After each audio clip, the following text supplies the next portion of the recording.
Karena ini adalah statistik non-parametrik atau uji alternatif, sehingga kita bisa langsung melakukan pengujian. Kita klik Analyze, kemudian kita pilih bagian non-parametric test. Selanjutnya legacy dialog, lalu ada two independent sample.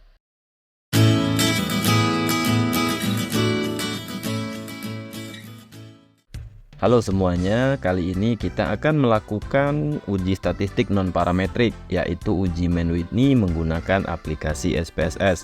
Kalau di video sebelumnya kita sudah melakukan uji statistik parametriknya, yaitu uji T independen.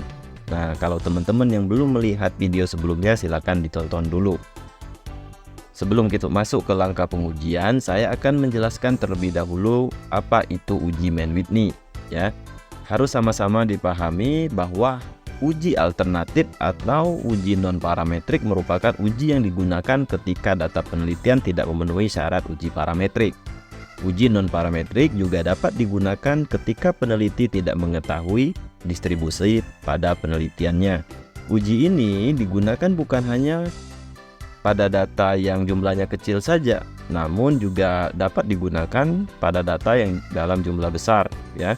Tetapi distribusi data itu tidak dapat dipastikan atau tidak diketahui. Perlu sama-sama juga kita pahami bahwa uji ini digunakan jika hipotesis penelitian nantinya tidak untuk digeneralisasi pada parameter dari populasi data.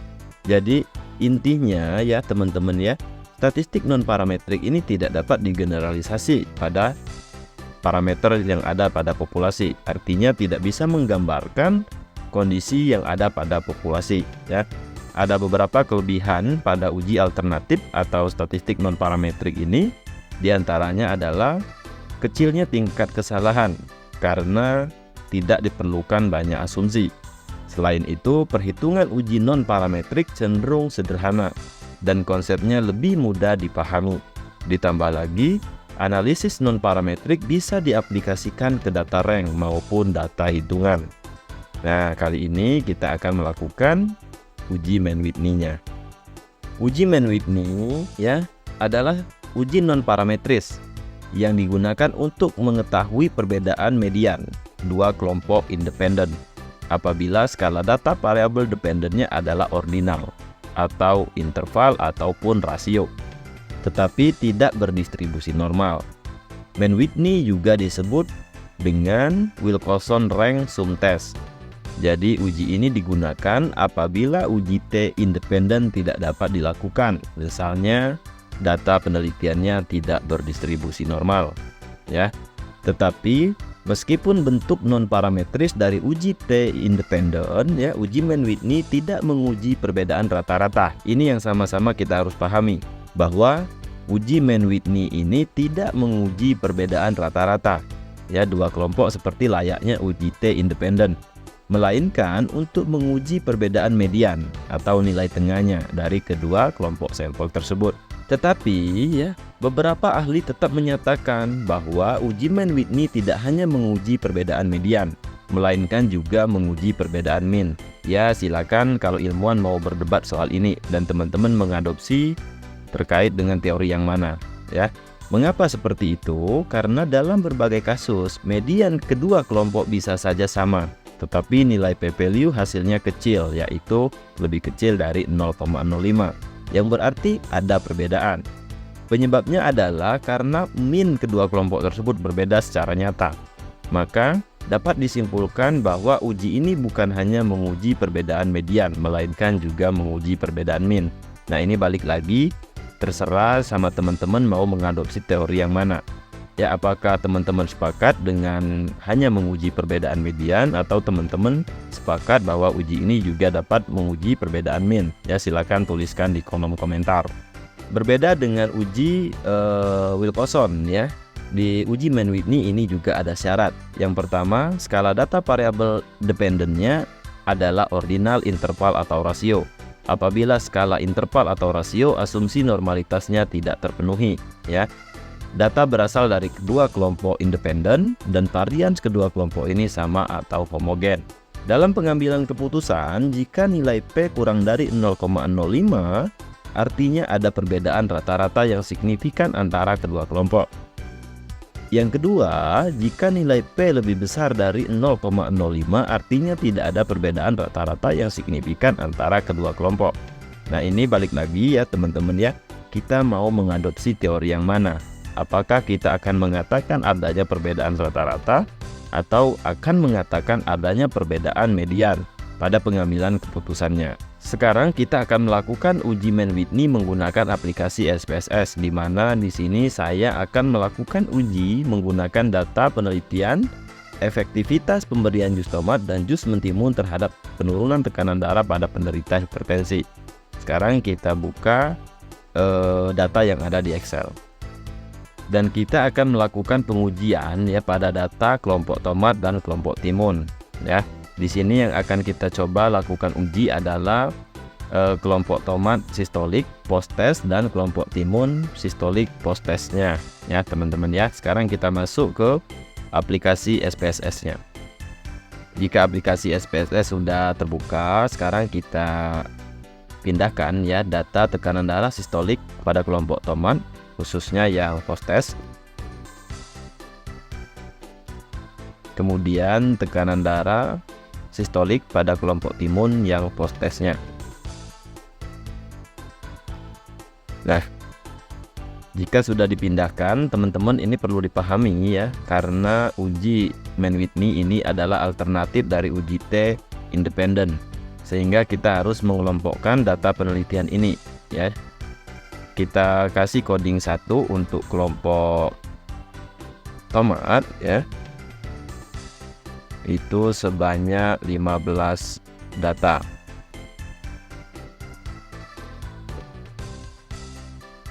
Kemudian pada kelompok timun kita kasih coding 2.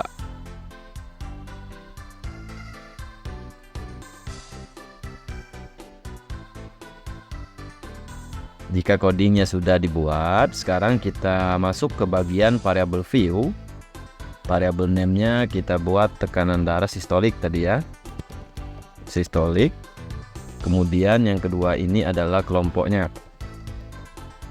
Desimalnya kita jadikan 0.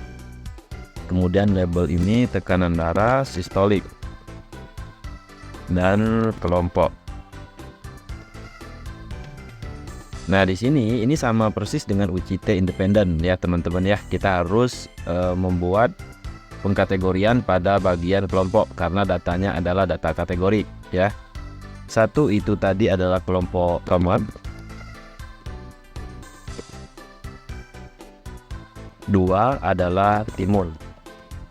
Sekarang kita klik OK. Karena ini adalah statistik non parametrik atau uji alternatif, sehingga kita bisa langsung melakukan pengujian. Kita klik Analyze, kemudian kita pilih bagian non parametric test. Selanjutnya Legacy Dialog. Lalu ada To Independent Sample. Ya, ini kita klik. Maka tampilannya akan sama persis dengan saat kita melakukan uji T independen.